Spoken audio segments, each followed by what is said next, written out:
If you're wondering how to maintain control in your contracting business without being in the middle of the mix all the time, make sure to listen to this episode because that's exactly what we talk about. Hi, I'm Vicki Suter, and welcome back to the Profit Builder Unscripted.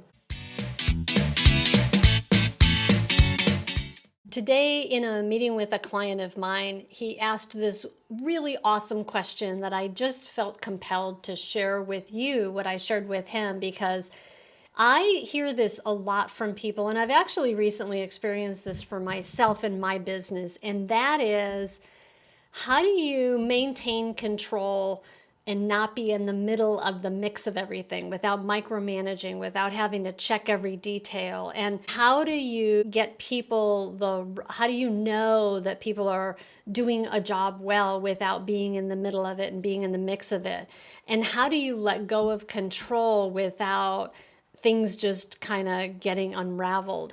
And what I loved about this question was that, first of all, it's a question that resonated with me with something that happened earlier this week, but it's a question that I get a lot from business owners who are trying to grow their business to the next level. And, you know, as a contractors, whether you're a general, a subcontractor, a designer, an architect, like everybody reaches a certain point in your growth where you have to trust your team to be able to get things done without you and without us being in the middle of the mix.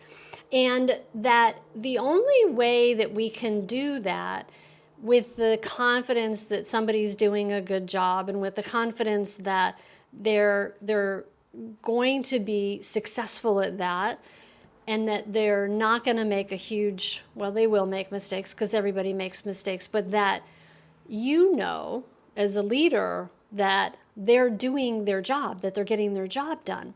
And I will share with you what I shared with this client and many people over the years, and what I had to remind myself about this week, which is the very first thing that you need to do is to be super clear about what are the deliverables, what are the results that you want somebody to produce in that job, so that they and you are really clear about that it's not just about effort or doing the task at hand or helping you get something done, but that you actually, if you want people to take the lead on something, if you want them to own a result, you need to tell them what that is. And it needs to be measurable.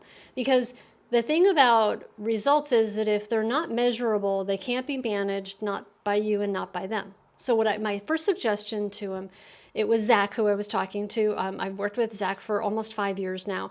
And he started this business about 5 years ago. And he's just about at that point where he's really unable to have all these things go through him anymore. And he's really developing his team to take on more so that he can focus on marketing and business development. He can focus on systems and process. And the other thing I reminded him of is that at this point in his growth growth of his business, that his job is really changing. That his job is changing from one of managing and making sure that, being the technician of making sure that all the work gets done, that the job changes as our businesses grow, and we shift roles from being a technician to being the one who actually leads and develops people and systems and processes. Because that's the point at which you start to be able to have a business that can grow. That's the point when you have the ability to have a business that can function without you being in the middle of the mix, and where you can focus your time and energy and effort into other things that are better serving to help you grow your business. So this first step of defining what are the results you're after are really important, so that they and you know, well, what am I managing to? So as an example, we talked about a project manager. And I said, for a project manager, when you think about it, we live in the world of construction, which is all about on time, on budget as promised. So if it's a project manager, their top 3 key deliverables, which is always a good place to start in any position, choose the top 3 most important things that they need to do to be successful at their job. So that is managing cost, managing a schedule, and managing the client, right? So it's on time, on budget as promised. So managing schedule is critical. And so you then decide, okay, how often should our schedules be updated by that project manager? That's the first thing. Second thing, cost to complete, knowing in terms of the cost of a project, where have you been, where are you now, and where are you headed? Always that those three things are critical. And the same thing goes for a schedule, right? That's what a schedule and doing cost to complete is going to allow you to do. And the third piece is maintaining that open communication with the client, keeping them informed, staying in front of change orders, staying in front of managing their expectations.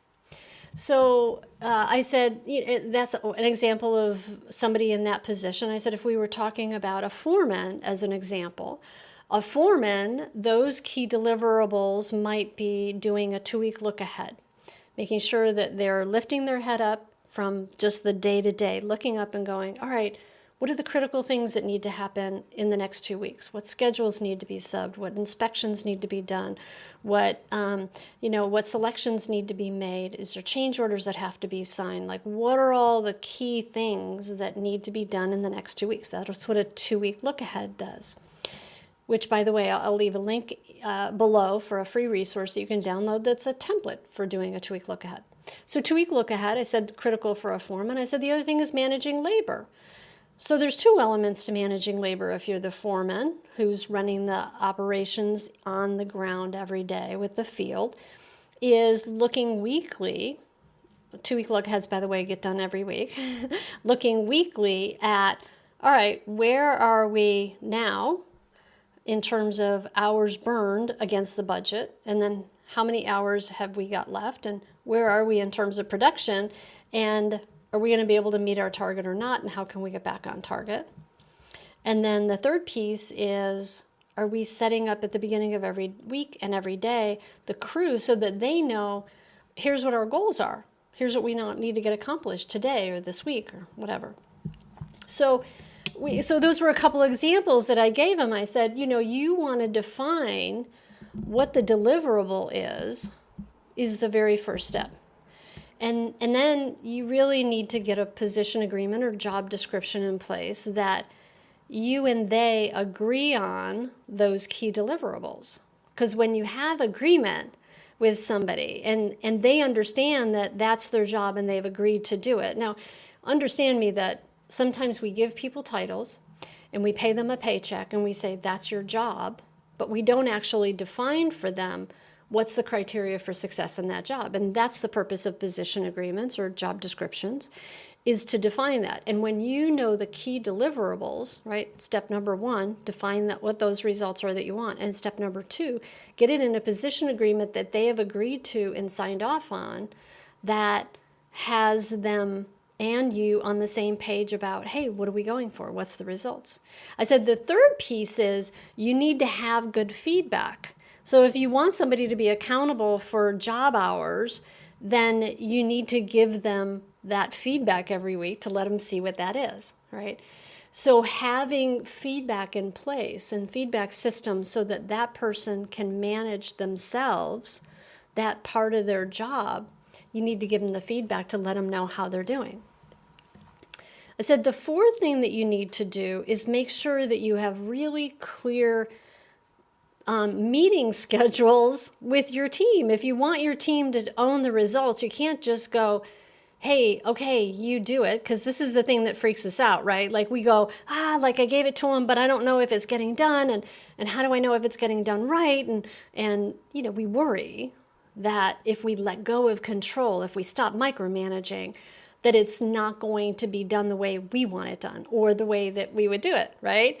This is where the whole rub came in, and this was, Zach's question this morning, and I said, so when you define what the results are you're after, you get agreement about it, you look at what's the feedback that needs to be in place in order to be able to have them be successful at doing that, and then you meet with them regularly. Every week you have a meeting that at the same time, non-negotiable, stake in the ground. We meet and we go over this, and that person comes prepared to the meeting. If I'm talking about a foreman, every week you have a meeting with the foreman. The foreman comes to the meeting prepared with a 2-week look ahead so that that foreman has thought about and given consideration to, all right, what's going on in the job in the next 2 weeks that needs to happen? What do I need help with? What do I need input on? So that when you go into the meeting, first of all, you have an agenda. Always, when you go into meetings, have an agenda. And the agenda comes first before all of the drama. And secondly, that everybody knows how to come prepared so that they're successful and those meetings take less time. Now, here's the thing. Here's what Zach brought up next. He goes, oh my gosh, well, we do meet. We're not very consistent. Sometimes I cancel, sometimes they cancel. He goes, and it's usually like it's a fire drill. Like it's all about like all the drama and all the things that are going wrong. And I started laughing. I go, oh yeah, that's what we call the eye of the needle. The eye of the needle is you have to understand that once you start doing this, the drama doesn't all of a sudden go away. Everything that caused the drama in the first place is still going to be there. But you have to have this process of beginning to plan ahead.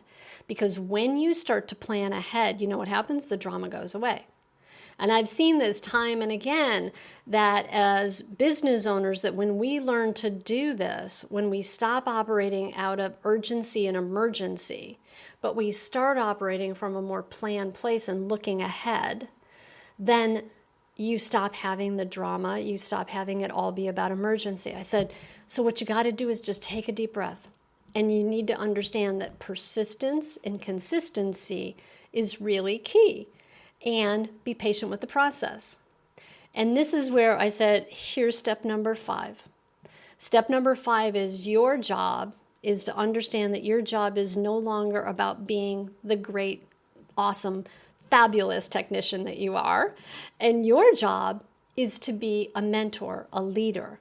You got to realize that the process of doing those first 4 things is a beautiful opportunity to be able to mentor, coach, train, and develop your staff. So rather than looking at it like, oh, I'm going to do this and then it's going to be different. It's not. It's going to take a little while. It took a while to get the way it is. It's going to take a while to change. So number 5 is be patient with the process. Because when you're patient with the process and you just take one thing at a time, like maybe one position at a time, and then maybe one process at a time, just be patient with the process and be consistent. So the 5 steps we shared, right? So step number 1, if you want to develop your team and you want to get out of the middle of the mix of all the major decisions happening through you, and you want to make sure that you are getting the results that you're looking for when you step away, right? You want to be able to develop your team. Here's the steps. Number 1, be really clear about what's the results you're after in that job. Start with the first 3 key deliverables. And when I say key deliverables, I mean, if they did nothing else, if they just do these 3 things, those 3 things are critical. 2, is to get buy-in and agreement with them. And number 1 also includes, maybe it's started with a position agreement for a foreman. That's step number 1. Number 2, get buy-in and agreement with them so that they've agreed to and you agreed to, yeah, that's the job of a foreman. That person has agreed to doing that job. Number 3, make sure that you're giving them the feedback they need to be able to be successful at that job. If it can't be measured, it can't be managed. It cannot be managed if it can't be measured. So you need to have it be that there's measurable results that they and you can look at and know if it got done or didn't get done. And the more clear that is for somebody, the more you're going to empower that person to be able to be successful. As soon as you fall into the realm of kind of vague, kind of maybe it's different every time, that's not measurable. So get clear about what the deliverables are. Start to define the top 3 and then ideally a position agreement. Number 2, get buy-in and agreement. Number 3, have feedback in place so that they and you can manage by results. Number 4, have regular meetings that are scheduled with that person, your key people, whether that's your project manager, your foreman, your office manager, your estimator, your designer, your marketing person. Have consistent meetings where they show up with the results about what's working and what's not working in hand. Here's a little key about when we talk about deliverables, we talk about results, we talk about feedback. Ideally, you want it to speak to where you've been, where you are, where you're headed. Because the more that you're operating within the realm of not just looking at historical, which is like looking like through a rear view mirror on your car, that having feedback that lets you see where you're headed before you get there is the way to be able to create the future that you want, as opposed to always hoping that the past was different. So feedback, critically important, and then have those meetings scheduled. That's number 4. And be consistent. You know, part of what I said to Zach today is like, okay, great. You guys schedule those meetings. Sometimes you make them, sometimes you don't. The most successful contractors I know, they have a meeting scheduled and they all have an agreement with each other that's called, unless you're sick, your wife's sick, your kid's sick, your mom's sick, something disaster has happened. Unless that one of those things have occurred, you're at that meeting.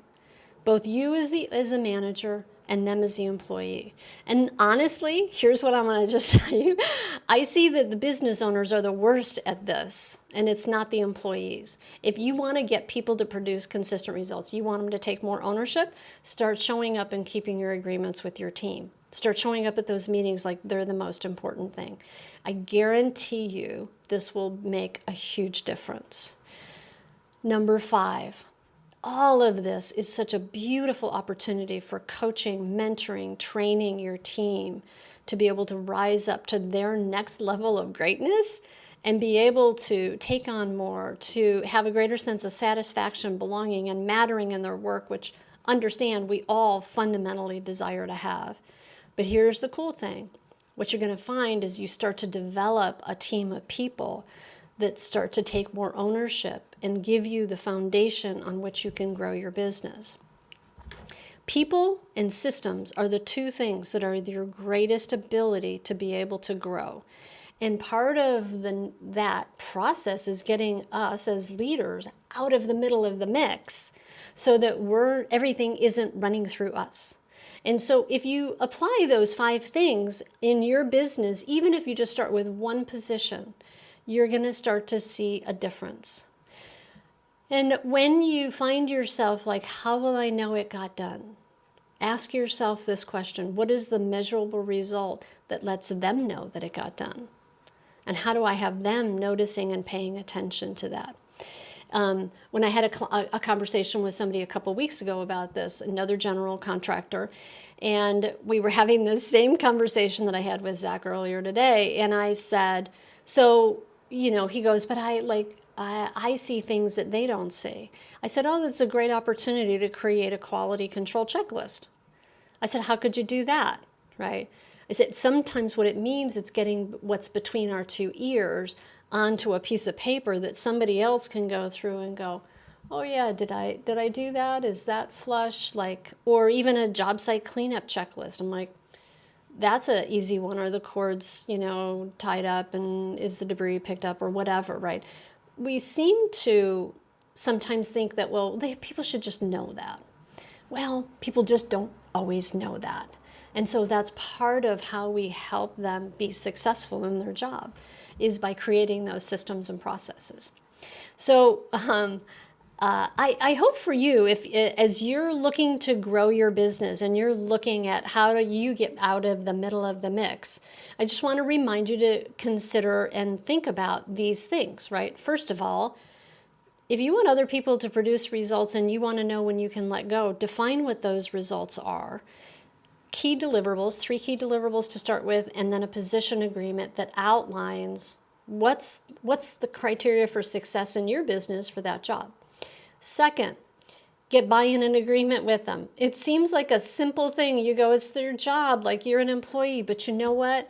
The more you can get buy-in and agreement with them and get their input on it, the more successful they are going to be in doing that job, and the less pushback you get, and quite frankly, the easier it's going to be now to get it to stick.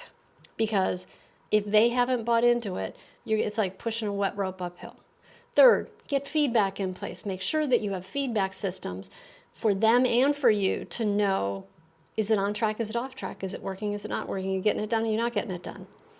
Fourth is to make sure that you have regularly scheduled meetings. Don't make them negotiable. They are non-negotiable. They happen the same day, same time, every week. Figure out what that is for you and your business and just do it. Fifth, approach this entire process like it is the number one job that you have in growing your business is developing your team. And all of these things are beautiful opportunities to be able to do that. And to not go into it with like, I told you once, how come you're not doing it that way, right? It's all an opportunity for refining, for training, for teaching, for coaching, for helping people, again, rise up to their next level of greatness. I want to offer to you, I teach a course that's called Build Your Dream Team. And the course is available online. It includes a 1-hour coaching session with me where I will help you kind of tailor how that course goes for you so that you can apply it specifically to your business and your positions. Happy to talk with you about a strategy for starting to write position agreements. But it goes through how do you think about key deliverables? How do you write position agreements? How do you get buy-in and agreement with your team? How do you set up those deliverables and that kind of reporting? And I give you ideas for every position of things that you want to be looking at for every position in your contracting business. And then there's another module that's about how do you do employee reviews? How do you give them feedback? And how do you tie it back to those position agreements? There's a link below. Feel free to check it out. If you have questions, make sure to pop me an email, and I am happy to answer any questions that you have about it. That system and that process of that course called Build Your Dream Team is one that I have used with clients for many years now, and I am telling you, it has created huge success and has answered and addressed this issue that Zach and I were talking about earlier about how do you develop your team? How do you get out of the middle of the minutia in the middle of the day-to-day and trust that things are getting done? And that's really what this whole course talks about. So feel free to check that out. And if you like this video and if you want to hear more like it, make sure to hit the subscribe button and feel free to share it with other people that you know. And thanks for listening. Thanks for being here, part of this community. And I look forward to seeing you next time on the Profit Builder Unscripted.